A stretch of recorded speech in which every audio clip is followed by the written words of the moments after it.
Last time on Dragon Ball New Age, Rigor makes his recovery back on Planet Bebit. One by one, each of his 5 children learn the fate of their previously thought to be invincible father. Meanwhile, fed up with falling behind his counterparts, Piccolo is swallowed up by the mystical Book of Namek to become the next Namekian Sage, an ancient class of magical warriors long forgotten by time, but recently resurrected by Elder Moori. And finally, a new menacing force has made its appearance on Earth, but for what reason? Still on Bebit.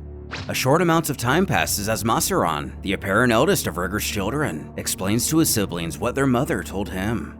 The kids chatter amongst each other to speculate on how anyone could defeat their father, though Basuko treads a line by suggesting the legendary Saiyan isn't all he's cracked up to be after all. His older brother is quick to check him, snapping he has some respect and that's not what this is about. For as long as they've known, their father has been the strongest of all. The prospect that there are warriors who can defeat even him means there is much more to the universe than they previously thought. If this Vegeta or Kakarot could surpass him, then he must see it for himself. Causing Basuko to bark if he thinks he's going alone, he's wrong.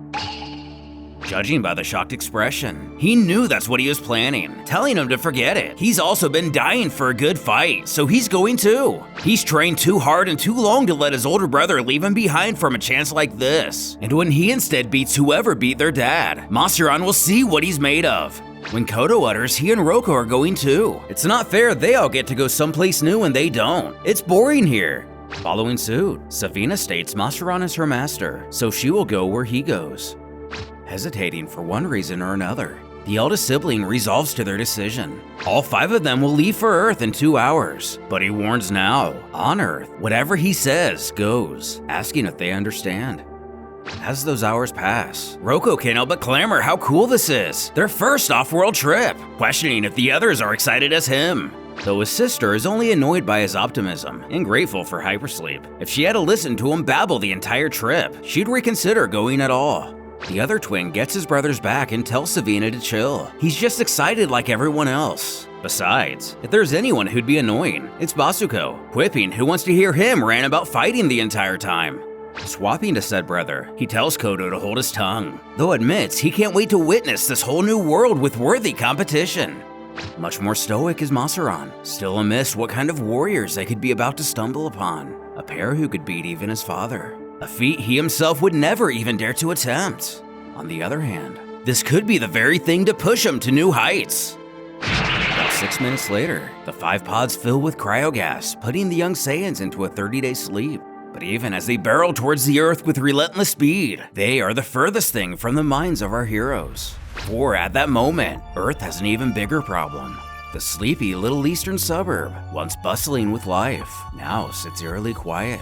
Its residents, all 6,000 of them, have been laid silent. They have all been murdered in their sleep by the same assailant who has committed the same atrocity on several other worlds. Not a scream was heard, not a shot fired. They all went quietly, a courtesy not shown to his other victims. As for the perpetrator of these horrible acts, like the Saiyans on their way to Earth, he has a destination of his own.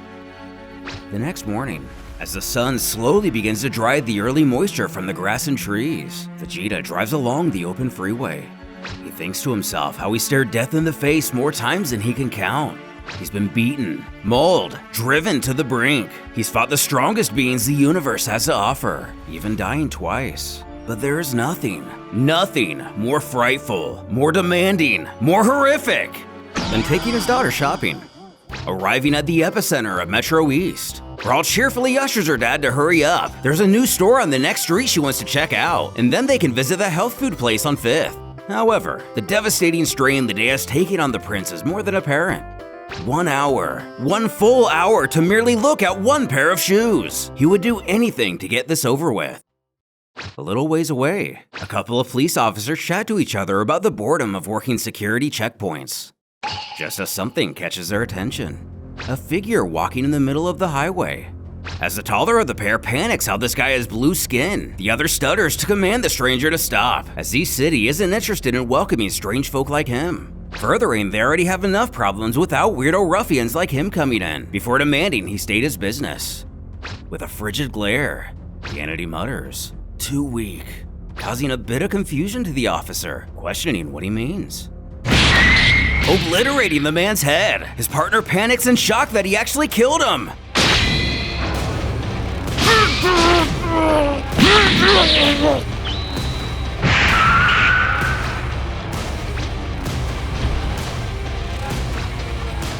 Now staring over the city itself. The villain thinks he should have guessed this world was a poor choice. The people here lack significant Riki quality, but for what they lack in quality, there's at least an abundance of them. A few cities of this magnitude will prove useful. Below, Vegeta still sulks at his current situation. Every time he takes her shopping, he just gets left in the dust while she's 6 places at once. It also doesn't help that he's the one who gets stuck carrying these girly bags each time. When he gets home, he's gonna have to have a discussion with Bulma about this. And if that guy over there is snickering at him, he will, when his thoughts are interrupted by a loud scream in the distance. To his horror, he instantly recognizes it as the voice of his daughter, who stutters out the words, "What are you?" We discover the fiend has wasted no time in attacking the city. Several bodies lie around him. The villain takes a particular interest in Bra, stating she can't be of this world. Her Riki aura is immense compared to these other pitiful creatures. She alone is worth at least hundreds of them. Whatever the case may be, he shall not hesitate in taking her Riki. Step off, freak!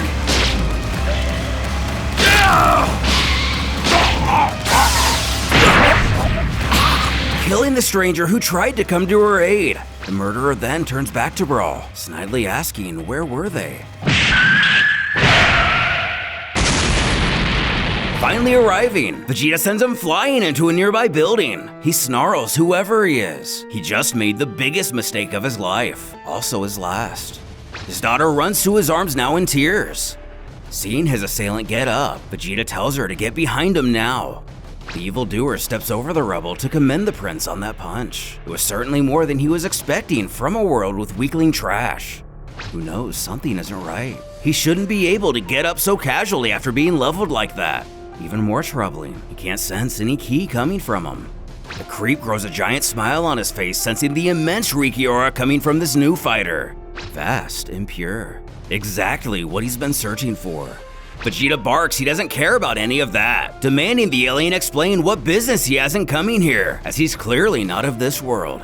Though he only taunts, he doesn't answer questions from beings that are beneath him, but this only prompts our hero to escalate the situation, questioning if he prefers the explanation be beaten from him instead. The invader retains his cockiness, stating not that he could, but the Earthling is welcome to try. However, the prince intends to do more than just try. The alien then snarks he's pretty confident for a dead man, but he'll make this quick. Vegeta bellows they will not fight here. This stranger has already done enough to these people. They will take this out of the city. And like many villains before him, this one chides he doesn't care where his foe chooses to die. Brawl asks her father if he really intends on fighting him, but he assures he'll be fine, and she needs not worry. Continuing to brush the Saiyan off, the bad guy just wants to get this over with. Vegeta tells his daughter to listen and listen good. She needs to take her bags and get back to the car. He wants her to go home and tell her brother what's going on, asserting she needs to go straight home. She continues her protest, not wanting him to fight all by himself. But again, he quells her not to worry. He can handle himself just fine, urging her to get out of here and he'll be home soon. Still with concern in her eyes, Brawl resolves to her father's will, pleading for him to come home safe.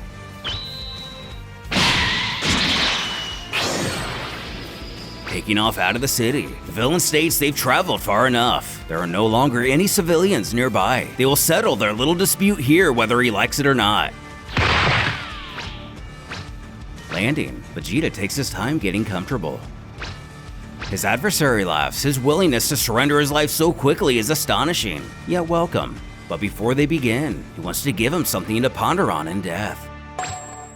Once he's finished killing him, he's going back after that cute daughter of his next, causing the prince to bellow he will do no such thing, because mark his words, he will die by his hand right here and now. And with a chuckle, the fiend assures he has no idea just how wrong he is. It was stupid of you to fight me. Goodbye, fool. Astonished to see Vegeta deflect his blast with only a single hand, the invader's expression is flipped on its head. but trying to talk himself back up, he reassures himself it was only a single strike. And if he thinks that's enough to frighten him, he is greatly mistaken, announcing himself as a sovereign lord of all demons. His powers are beyond what his foe's feeble mind can comprehend. Between the demon realm and here, there are none left stronger than himself. Though after everything he's been through, including being face to face with Debur himself, Vegeta scoffs. He doesn't care. What he does know is whoever this guy is, he's in way over his head, and he's ready to get this over with.